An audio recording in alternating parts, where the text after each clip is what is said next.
and welcome to another episode of You Don't Know Jack, an HHN fancast. I'm your host, Nick.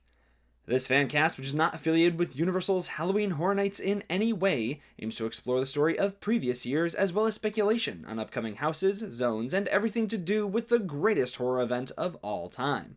On today's episode, we look at my first impressions of Halloween Horror Nights 34 following the first half of the season. We will be going over everything featured at the event, including houses, zones, and shows. Keep in mind that what is about to follow is simply first impressions after the first half of the event, and a lot of these opinions will likely change as the event goes on and evolves throughout the run. Because of this, there will be a full review of my final thoughts once the event concludes, which will serve as a season finale for this podcast. I was lucky enough to experience just about everything in that first weekend and have continued to enjoy the event throughout the entire first half. So, let's go over my first impressions of Halloween Horror Nights 34.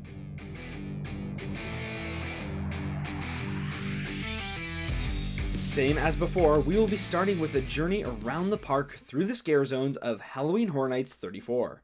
Taking a nice walk around the park covering every scare zone and horde that this year has to offer. Let's start things off at the front entrance as we experience the opening ceremonies and enter the first zone, the Origins of Horror.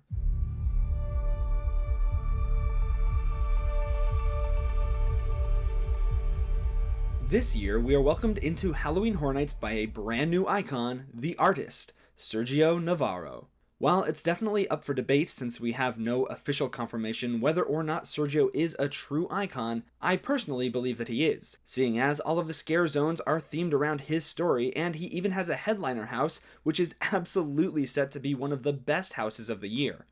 But we will get to that later. As the event begins, Sergio's voice begins to sound from all around us, welcoming us to enter the conservatory, a place that he discovered inside of La Casa Creacion, the manor featured in the El Artista haunted house. He explains his story of the ghostly beings that haunt the conservatory and used Sergio's art as a tool to come into our world. Now the conservatory is open, awakening the origins of horror, which is where we begin our journey through the zones. The Origins of Horror is the welcome zone of the year, where living gargoyles, giant crows, and chainsaw sculptures welcome us into the event. This year marks the return of the first zone of the season being a proper zone and stretching down the Minion Street. Along either side, sculptures carved by the chainsaw artists line the street, representing each of the IPs featured at this year's event. This is the first time in a long time that I genuinely love the opening zone of HHN. It's a very beautiful zone with the giant archway doors of the conservatory, the iconic HHN sign featuring new colors, and stunning costume design for all the scare actors roaming the zone really elevate the experience. I will admit, traffic is a bit of an issue here, but honestly that's a common problem for every zone at the event this year, since it feels like this year is one of the busiest opening weekends in the history of HHN. But even with all the people crowding the streets, it still can't take away from the excitement and beauty that this zone brings. Moving along, instead of walking forward, we are going to backtrack ever so slightly and head to the right so that we can catch the next scare zone in the Hollywood section of the park. Gracing us with its elegant presence is Masquerade Dance with Death.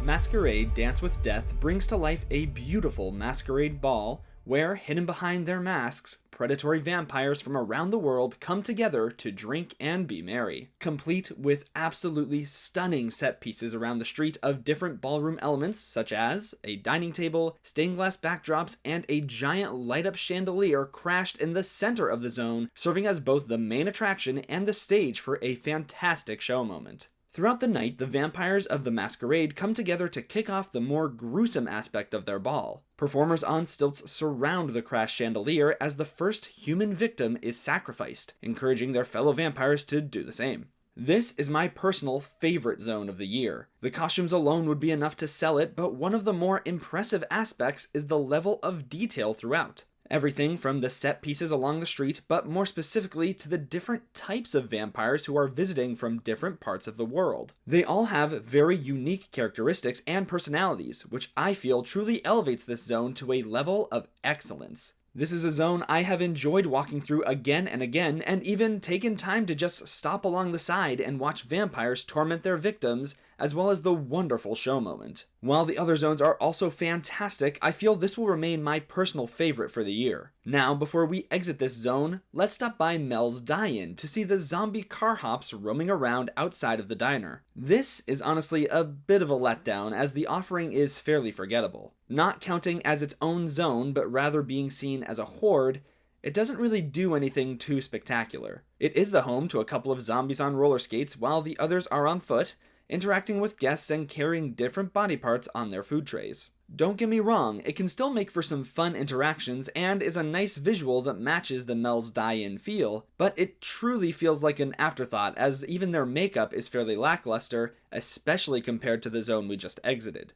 But as we pass Mel's, we approach another fantastic zone that has made massive improvements over its predecessors. In Central Park, we can see the iconic pumpkins back in their place in the trees as we approach the Cat Lady of Crooked Lane.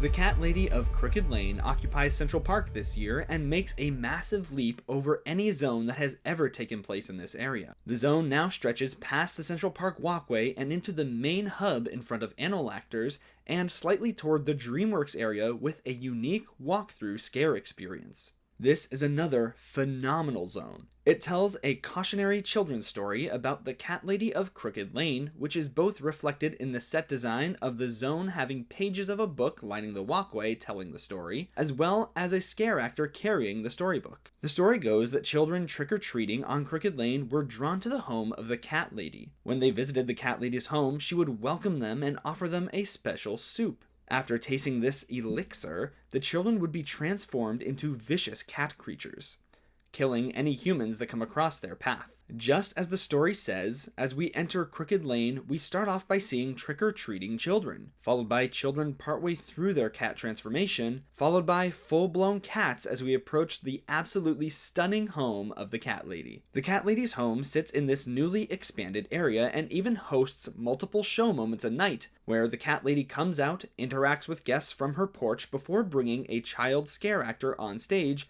feeding them her elixir, transforming them into a cat. Next to the Cat Lady's house is also where you will find a brand new walkthrough experience. A short and small claustrophobic hallway where the cats of Crooked Lane get a few opportunities to scare guests. It's truly a fantastic zone, and a contender for the best zone to ever occupy that area, as it is bigger and more detailed than anything they have ever had there before. Not to mention, it is packed to the brim with scare actors. As we pass through Crooked Lane, perhaps stopping for some pizza fries along the way, we now enter the Simpsons area, where, thankfully, a fan-favorite horde has made a grand return. While not technically a zone, it is absolutely worth talking about the return of the Chainsaw Drill Team as a roaming horde through the Simpsons area. Over the past few years, the Simpsons area has been vacant, making for an awkward transition through an empty area on your way to the next house. Then last year, the Chainsaws only appeared in one zone at the front of the park. But this year, they have made their glorious return to the Simpsons area. There are now a ton of chainsaw-wielding clowns staking their claim to the Simpsons area and doing their best to scare and entertain. I love their silly and unique personalities combined with creepy and scary chainsaw techniques. This feels like a return to form for the Chainsaws and the event overall. Hopefully, this trend will continue, as a return to form is very much a common theme throughout the entire event this year. But now it's time to leave the Chainsaw Drill Team and head off to the next zone, which, to be completely honest, I'm not even sure counts as a zone: Club Horror. While it is in a location that has housed previous scare zones, the San Francisco area by the Fast and Furious exit, it feels a little unclear if this is considered a zone, a horde, or just a new HHN experience. Club Horror is essentially a dance party, with a DJ out in a walkway, 4 dancers on podiums marking the edges of the zone, and a bar with tables closer to the Fast and Furious exit. Honestly, it's really weird. It basically feels like a horror-themed strip club, with girls in bikinis with mesh over top and twirling light-up sticks while wearing crow skull masks. They also aren't really dancing, just kind of moving and flowing along to the music, something very similar to what you would imagine a stripper to be doing. The DJ stand is massive, and this whole area is really loud. While traffic is a little better than previous years, it still feels really disruptive, and at times difficult to walk through. I truly don't know why this zone is here. It feels so at odds with the rest of the event, not really matching any sort of theme and playing music that would be in any basic club. Seriously, hearing Justin Bieber in an HHN scare zone was not on my bingo card. There are no scare actors present and zero set design, so it really doesn't feel like a zone, just a walk-through strip club for some reason. But now we will thankfully exit Club Horror and make our way toward New York to enter our final scare zone, Mutations Toxic 20s. Set in the 1920s, a BuzzCon truck gets into a car crash with an escaping mobster car that was running away from police after a heist. Because of the crash, the BuzzCon truck spilled its cargo, releasing toxic goo that causes mutations in anyone it touches, causing flappers and mobsters alike to go on a mutated killing spree. This zone is actually a prequel to Bugs Eaten Alive, a disgusting house from HHN 31, where BuzzCon pesticide ended up mutating bugs rather than destroying them. However, that's really just a small detail and not critical to understanding the story of this zone, which is honestly illustrated very well. Walking through, you can see exactly where the chase went, how they crashed through a billboard and eventually wound up wrapped around a utility pole, with the driver of the BuzzCon truck fending off the mutants. This is another amazing zone. While I do prefer both Cat Lady of Crooked Lane and Masquerade Dance with Death, this is still a great zone in its own right. The set design is once again fantastic, which is wonderful to see as that is consistent with the other two major zones this year, and the amount of scare actors is unreal. I will admit, on busier nights this area can be difficult to walk through, as was seen during opening weekend. But other than that, when you aren't shoulder to shoulder with people, there is a lot to take in here. One thing I personally love is the amount of show moments in this zone. There are multiple set pieces that all serve their own purpose. We have the driver of the truck fending off mutants, there is an alley scene where a man gets attacked by a mutant flapper, the newsstand which houses a great scare, and the mobster touching the ooze and mutating into a monster. It's all done so well, and the variety of scare actors and set pieces do a wonderful job of telling the story of this zone. Not to mention the perfect 1920s jazzy soundtrack. Storytelling overall in the zones this year is a huge step over last year, which makes me want to walk through each zone multiple times every night, just to see if I can catch something new. But now it's time for the main event. Let's discuss some first impressions of the houses of Halloween Horror Nights 34. Now that we've made it through the first chunk of this season, I feel that I personally have enough information to rank the houses based on their first impressions. So that's exactly what I'm going to do. We'll be going from bottom to top, starting with the houses I enjoyed the least, all the way up to what I feel are the best houses of the year. Some of my opinions will obviously be influenced with some personal bias, particularly with the IPs this year. I've also been able to gauge opinions on scares through both my personal experience as well as the reactions of my personal Scream Squad, as I've already had both solo nights and nights in larger groups. However, keep in mind that these opinions are only first impressions, as we are only through the first couple of weeks, and my opinions are likely to change as the season goes on and the houses evolve. These are just initial thoughts and rankings based on my personal experience and the experience of those around me. Also, keep in mind, this is only my opinion, and it's very okay if you love a house that I personally don't rank very high. All that being said, let's start off with a house that is unsurprisingly at the bottom of my list at number 10, Fallout. In the previous episode of the podcast, I discussed how I really wasn't expecting to enjoy Fallout. Sadly, it did not surprise me, and I personally feel that this is probably the worst house of Halloween Horror Nights 34. I will say that if you are a major fan of the show, there is stuff in here for you to enjoy.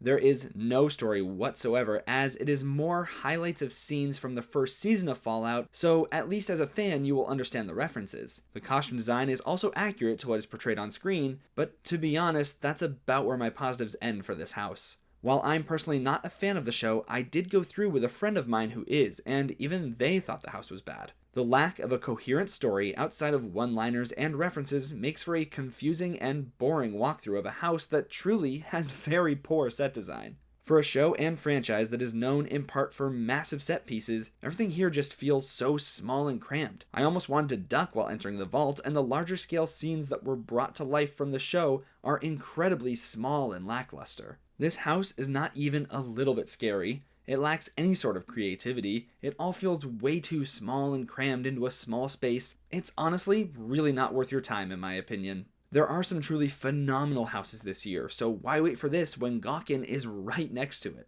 If you are a die-hard Fallout fan, you will likely enjoy seeing the characters from the show and the giant mech suit. But that's about it. I was hoping that maybe this house would surprise me, but from beginning to end, it's just boring.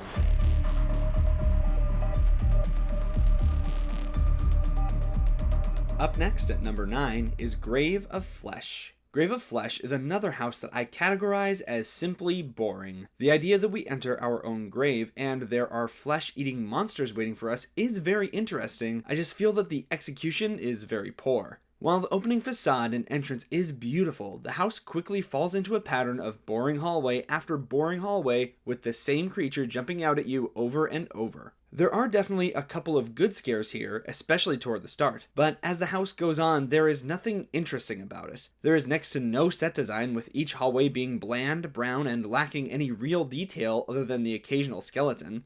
Perhaps it's attempting to feel claustrophobic, but it fails pretty miserably at this.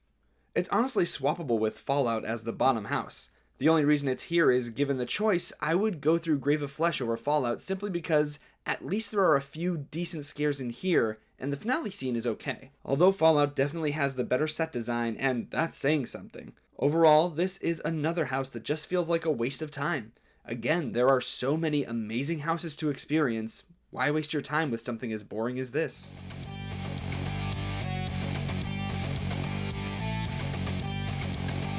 At number 8, we have the house I am the most biased against, Terrifier. As previously stated, I do have a major bias against this franchise due to the blatant sexism, among other things, of both the movies and the writer-director Damien Leone. That being said, I did my best to put all that aside and just take the house for what it is. My initial impressions? This house is just okay. I honestly don't really think it's anything special. It takes us through kills and highlights from all 3 of the Terrifier movies without really pulling any punches. If you're thinking of a brutal kill from the series, it's likely in the house. However, I do feel things are very overhyped here. HHN has been boasting about the level of gore and the high body count inside the house. But to be honest, the gore really isn't anything crazy, and in some ways is actually pretty tame compared to some of the houses of previous years. Is it gory?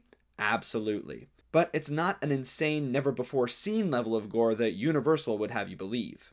As far as the body count, yes, there are a lot of mannequin bodies throughout the house, but I personally think this works as a detriment to the house. There are so many mannequin victims, but almost no scare actor victims. This makes the house feel somewhat lifeless and repetitive, as the only scares you're getting are Art the Clown in different outfits. If you're a fan of the franchise, this is probably exactly what you're looking for. Just Art the Clown jumping out and acting silly as much as possible. In my personal opinion, however, this makes for a repetitive house that is not even a little bit scary. It is definitely gross though. The bathroom scene specifically is really disgusting to look at, even if the smell isn't as bad as you would expect. It's not a bad house, it's just gross and not particularly scary or unique, which makes it feel like nothing special.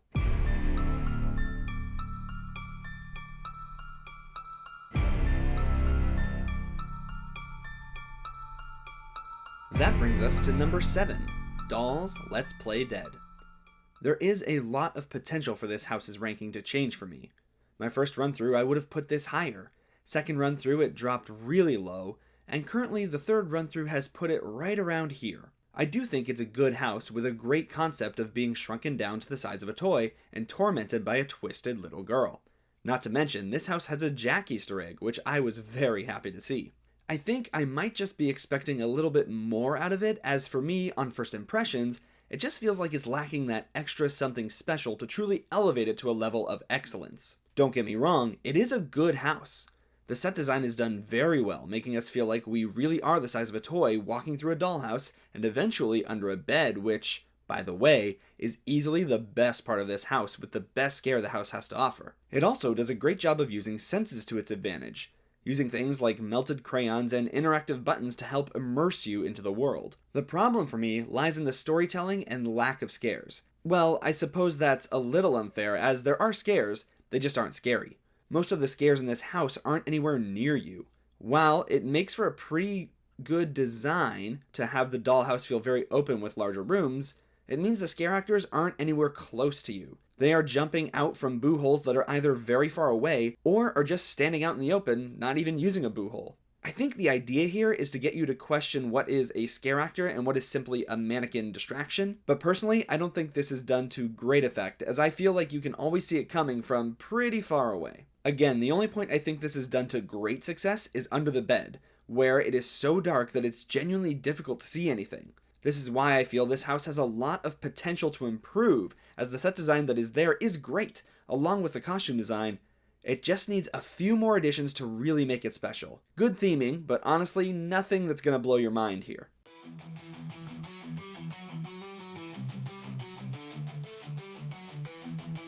At number 6 is a house that will likely surprise a lot of people, Five Nights at Freddy's. Five Nights at Freddy's, or FNAF, based on the movie based on the video game franchise, makes for a very good house. It is easily the most anticipated house of the year, as it is constantly boasting the longest wait of any house. HHN and FNAF fans alike have been waiting eagerly to see what this house would bring. Now that it's here, I have mixed feelings about it. First off, let's cover the obvious. The house is stunning. The opening facade is truly phenomenal, and immediately immerses you into the world of FNAF. Immediately entering into the first and, in my opinion, best room of the house, we are greeted by what everyone is there to see. Freddy Fazbear and his crew of animatronics performing on stage in the pizzeria. It's impressive technology to fit into a house, and seeing them brought to life in this way is a sight to behold. The immersiveness of this house is amazing, as every single room feels like it was pulled straight out of the movie and games. Where this house falls a little bit short for me is in two areas. It's not even a little bit scary, and the fact that almost every single scare is a giant puppet version of the animatronics. While that second part might be exactly what fans of the franchise are hoping for me personally, it makes the house feel fairly lifeless. There is no real connection happening here, and it feels impossible to be scared by these giant and clunky puppets and animatronics. When there is a human scare, the scare actors seem to not be putting in any effort whatsoever, as it just feels lackluster and honestly looks pretty silly. There's even a scare where an animatronic is grabbing a victim, and it genuinely made me laugh. But honestly, it feels like your enjoyment of this house depends on what you're looking for. If you are looking for a haunted house experience, you're going to be very disappointed. But if you just want to see a perfectly recreated set with screen-accurate Freddy, Bonnie, Chica, Foxy, and even Springtrap, then you are going to love this house. Beautiful animatronics, puppets, and set, but as a haunted house, it feels very lifeless and lacking any sense of fear. I will also say I could foresee reliability issues, particularly with the animatronics. The second time I went through this house on the third night of the event, the opening onstage Freddy Fazbear wasn't working and was frozen in place. If you're willing to wait hours, and I mean hours, for this house, it could be a pretty major letdown to see the main event of the house out of commission. Hopefully, this is an issue that will be solved quickly and won't plague the house as the event continues.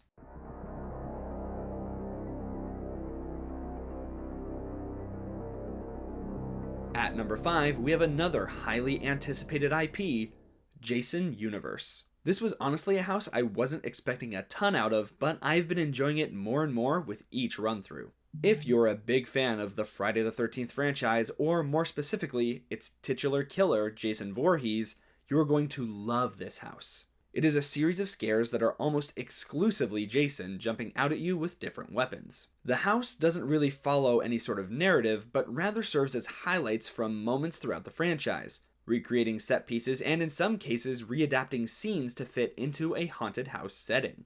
This house is built for fans. The soundtrack is perfect, even setting the mood in the queue before you enter the actual house. There are so many callbacks to the franchise throughout the first half of the house, and then, After a brief outside transition that is handled perfectly, we enter into Jason's mind and are attacked by every version of Jason who has appeared in the films. I've been told Jason X is in here, but to be honest, I have yet to see that in 6 run-throughs. So I guess almost every version of Jason. This is a fantastic finale, and easily the scariest section of the house. Some people are comparing it to the Insidious curtain scene, but to be honest, it is not even close to that. Personally, I believe that the fear levels of this house have been greatly exaggerated, and while it is a good house, there are a few negatives that keep it from reaching levels of excellence. First off, there is no opening facade for this house, making the entrance feel very awkward and unclear. The second is similar to Terrifier, which is that almost every single scare is Jason, making the house feel extremely repetitive quickly. Jason is even in the exact same mask and costume for every scare until the final hallway. I don't think it quite crosses into boring territory since the set design is so fantastic, but it definitely feels repetitive and not overly scary. Again, until the final hallway. I will admit, while the final hallway is not as scary as people say, it is effective. The hallway is long, straight, very dark, and extremely claustrophobic. A good house with good scares in the second half, but a first half that leaves a few things to be desired and is very repetitive.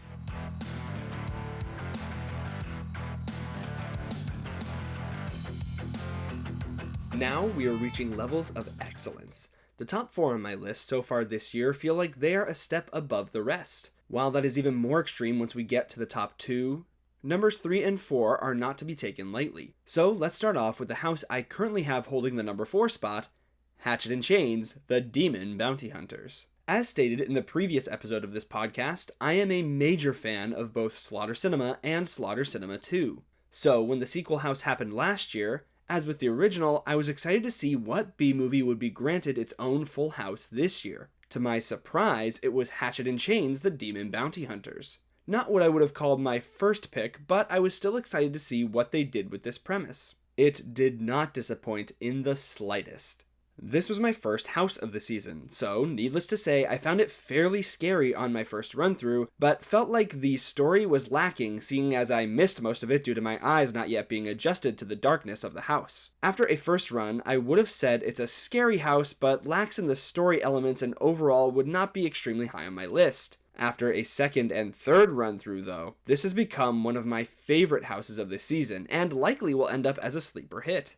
This house follows an adventure with the bounty hunters Hatchet and Chains as they pursue their demon targets across a western setting. The house is fantastic. While I will admit the opening scare of a scare actor outside on a porch is a little too gimmicky, once you enter you will be welcomed by terrifyingly aggressive scares from glowing demons and a wonderfully told story starring both Hatchet and Chains. What is really clever in this house is its use of levels, a quality that is easy to miss on your first run-through, as if you fail to look up above you throughout the house, you will miss a good chunk of the storytelling. 2 scenes in particular that I find stunning are the opening appearance of Hatchet as he stands above you next to a demonic horse, and Chains throwing TNT off of a rooftop and into the next scene. The timing of that second illusion in particular is extremely impressive, as when the TNT lands, a massive amount of fog erupts in the following room, making you feel extremely immersed. There is also a breathtaking train illusion toward the end of the house, where we enter a ransacked train station as train cars pass us outside. My only negative to this house is one that could easily be fixed by more staffing, as I would love to see both Hatchet and Chains just a little bit more present throughout the house. There is a gunfight scene in particular where it really feels like there is a missing scare from one of the 2, and I would not be surprised to see it added as the event continues, assuming they have the staffing to cover it. But truly, this is a fantastic house with lots of terrifying scares from fairly aggressive scare actors, which is always a welcome addition.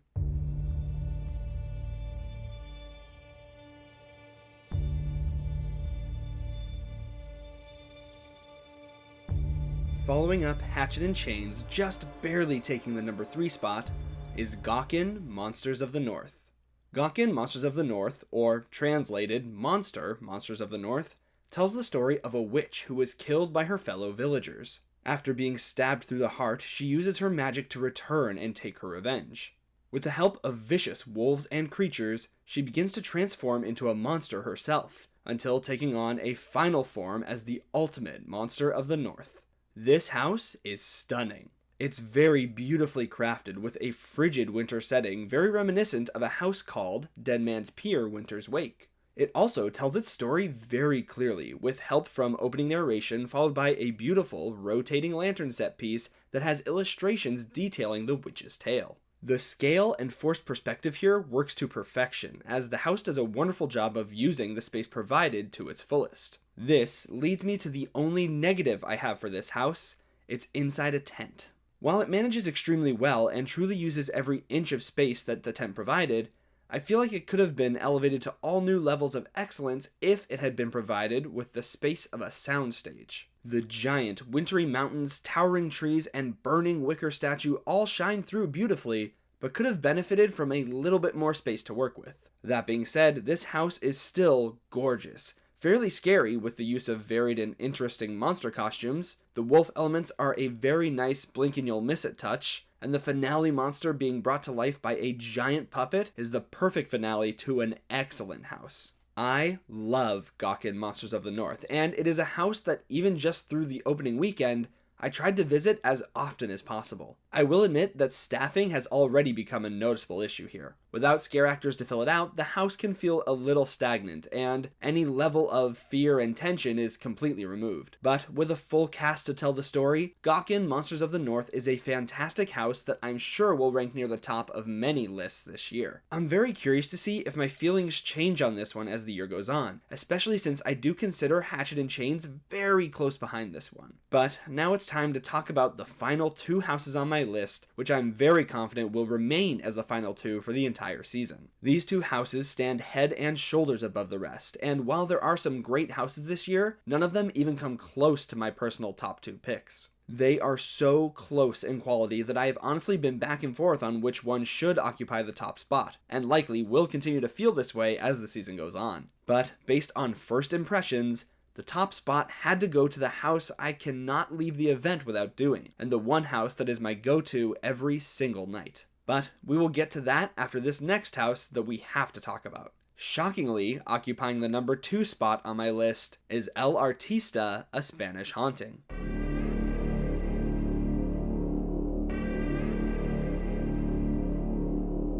El Artista, A Spanish Haunting is without a doubt the best house of the year. It is currently sitting as my personal number 2 house, but we will get to that later. As I previously predicted, this is the icon house of the year, and it does not disappoint in the slightest. It tells the story of an artist named Sergio Navarro who ventures to a manor named Casa Creacion in search of inspiration for his artwork. It turns out that the manor is haunted, and while he believes he feels inspiration to create new art, it is actually manipulation of the spirits in the manor who will use his art to break into our world. This is easily the most beautiful house in the history of Halloween Horror Nights. As soon as you enter the soundstage, you are greeted with an outdoor setting and a full-blown manor facade similar to the Haunting of Hill House from before, but on an even greater scale here. As you venture into the manor, you are greeted by a wide variety of ghosts and creatures terrifying you at every turn, while also having a perfectly told story weaved throughout the house. Sergio Navarro is present in the house, which really helps with that storytelling aspect, not just for the house, but for the event overall. And the beauty of the house does not end with the opening facade. As you enter, you truly feel transported into a manor. The level of detail within the set here is extremely impressive. At the heart of the mansion is the conservatory, which contains one of the many highlights of this house, a gargoyle flying above us. But after the conservatory, you are led out into this beautiful garden area that feels so grand you would swear you are no longer in a haunted house, but at an actual manor. While I will admit the one drawback here is that I personally don't feel that the house is scary, but there are a wide variety of characters and scares here to keep you engaged. It's a breath of fresh air, especially compared to some of the more repetitive houses this year. Each scare feels unique and story-driven, which is what I love about it. Also, seeing Sergio's progression through the house as the spirits begin to attack and take him over is remarkable. I can't say enough good things about this house. It is so beautiful, an amazing story told to perfection, so many wonderful details, a fantastic variety of characters, creatures, ghosts, and scares. It is, in my opinion, a perfect house, and easily the best house of the season. So why isn't it in my number one spot? Well, that's because of my attachment that I have to the house in the number one spot, particularly the emotional attachment and connection I feel every time I go through. Plus, it's a truly phenomenal house. In my number one spot, which again may be fairly shocking, is WWE's The Wyatt Six.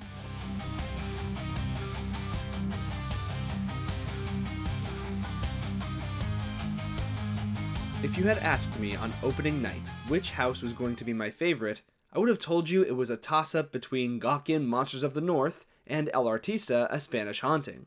But what WWE's The Wyatt Six accomplishes here is unlike anything I have seen in a house before. It is so remarkable for the scares, story, and design, but add on the heart that is felt throughout, and it deserves my top spot.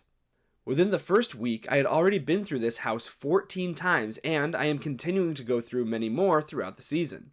It is a wonderful accomplishment, so let's talk about it. In the previous episode, I dove deep into the behind the scenes of how this house came to be, so if you want the full story, go and listen to that, but essentially, this was a dream of Wyndham Rotunda, the person responsible for creating and portraying the character of Bray Wyatt and The Fiend. He was also responsible for the conception of the Wyatt Six. Wyndham tragically passed away back in 2023, but in partnership with Wyndham's brother, who portrays Uncle Howdy in the WWE, Universal was able to make Wyndham's dream a reality. It is brought to life perfectly. I will admit to having a personal bias, as I am a fan of the WWE, but also of Bray Wyatt and The Fiend specifically. But even trying to put that aside, this is a truly incredible house. The story of the house is that following in The Fiend's footsteps, the Wyatt Six are cult-like characters inspired by the Firefly Funhouse. They take over the backstage of WWE, killing everyone in their path before bringing us into their minds. Each character gets a spotlight. Rambling Rabbit, Huskus the Pig, Mercy the Buzzard, Abby the Witch, and Uncle Howdy finally taking us into the mind of his brother, Bray Wyatt. It is beautifully done and feels extremely immersive as it brings you into the world of these characters. It's also easily a contender for the scariest house of the year. There are a lot of big guys jumping out at you in very creative and unique ways. Also, the use of water and air pumps timed with scares makes for a surprising and shocking element for guests. The set design is also phenomenal. If you are a fan of the WWE, there are a ton of Easter eggs and references for you to enjoy. A more emotional one being a post-it note which reads, "Thank you, Wyndham." But even just the intro with the beautiful artwork and narration featuring the group's theme song, the fantastic Firefly Funhouse themed facade, the insane quality and details of the costumes, and also just the extreme variation of environments. It also avoids an issue that would have been easy to fall into, which is being repetitive. But there's actually such a variety to the scares and the way the story is told that it never feels like repeating scares over and over. The house is just beautiful, featuring fantastic music, a perfectly told story, and a loving homage to a true legend. The ending specifically is extremely emotional, as we are taken into Bray's mind, revealing a whole finale dedicated to his memory and allowing guests to feel his spirit as they exit an incredible house. I love this house and cannot recommend it enough. Even if you are not a WWE fan, I truly feel there is plenty here for you to enjoy. Will it be your top house like me if you're not a WWE fan? Likely not, but it is absolutely worth your time, and I really doubt my feelings will change as the season goes on. If anything, I think I will simply fall even more in love with this house.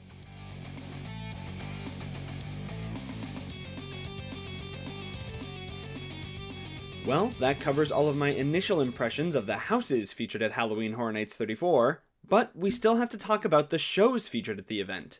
This year, we welcome the return of a Lagoon show in addition to the returning Nightmare Fuel. The Lagoon show specifically is most definitely a welcome addition. Hauntophonic is a fun show, but that's about it. There are some really enjoyable water effects with cool lighting choices and a great soundtrack of upbeat music. But in terms of projections and story, it leaves a lot to be desired. All of the projections feel like very basic clip art that a graphic design student would put in their Halloween project. It's really nothing impressive.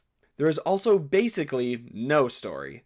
There is some beginning narration that tries to set up this sort of spooky music celebration, but it feels very light, basic, and lacking any actual impact on the show. It's kind of a surprising tonal shift, to be honest.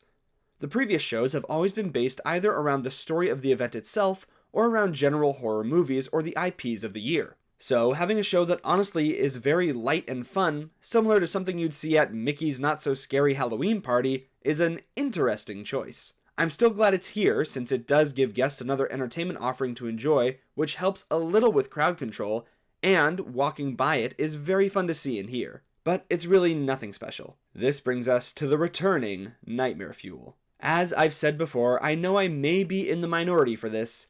Although I have had a lot more people agreeing with my views this year, I hate this year's Nightmare Fuel Circus of Decay. It's the same show as last year, the same story, the exact same opening, a returning soundtrack with music that was used last year. The only changes are the ending and the acts in between the beginning and end of the show. But even those changes feel very minimal. The sexual element that was toned down last year is back with a vengeance this year, with dancers barely even dancing and instead doing sequences of sex positions on each other, lots of twerking, grabbing themselves, and more sex positions. It feels like overkill by a new director that is just trying to mimic the success of the early days of Nightmare Fuel, but to me personally, it's a pretty vain attempt. I will admit that the aerial work happening this year is better than ever, with some truly impressive moments, especially a tandem 3-person sequence, which was incredible to witness. But honestly, that's pretty much all I have to say that's positive. The Fuel Girls are back again playing with fire, the dancers are less featured and just there for the sexual element, the magic illusions have been dropped to almost nothing, and the stage feels empty compared to last year, even though it's the exact same set. This emptiness feeling is due to removing the idea of multiple moments on stage at the same time, and instead having one act on stage at a time. This show is not what it once was. I do want a show there, and I understand that this is a necessary replacement for Academy of Villains, but 5 years straight of basically the same show? Now more than ever, it's time for it to die so we can finally have something new. There is a rumor that the Fuel Girls contract will be over after this year, so maybe we will finally get something new for HHN 35.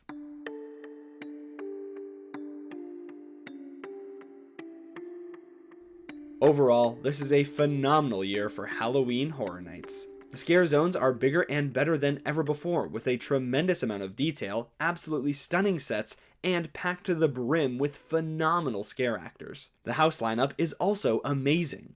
While there are a couple of stinkers, overall there is something for everyone this year, as the quality of the houses is extremely high. A great balance of scary and beautiful across the board. The shows might be lackluster and club horror is dumb, but the return of Hordes is a wonderful addition, and the chainsaws specifically have returned to their former glory. I will also say a note about the Deathly Afraid necklaces. They don't do anything, and they don't matter. The marketing ploy that with art here nowhere is safe is truly just a marketing ploy. Through the entire first half of the event, I have only seen Art 5 times, and he was surrounded by a horde of people. Plus, the sidewalk rule still applies. Scare actors will not leave their zones or scare anyone walking along sidewalks. The safe areas are still there and the same as before, so don't waste your money on a light-up necklace that does nothing. This is a great year for HHN veterans and newbies alike, and I hope you all enjoy your time in the fog this year at Halloween Horror Nights 34. Thank you for listening to this episode of You Don't Know Jack, an HHN fancast. This podcast is not affiliated with Universal Orlando Resort or any parent companies. If you enjoyed the journey, feel free to subscribe and leave a review. Until next time, remember that you don't know Jack, never go alone, and I'll see you in the fog.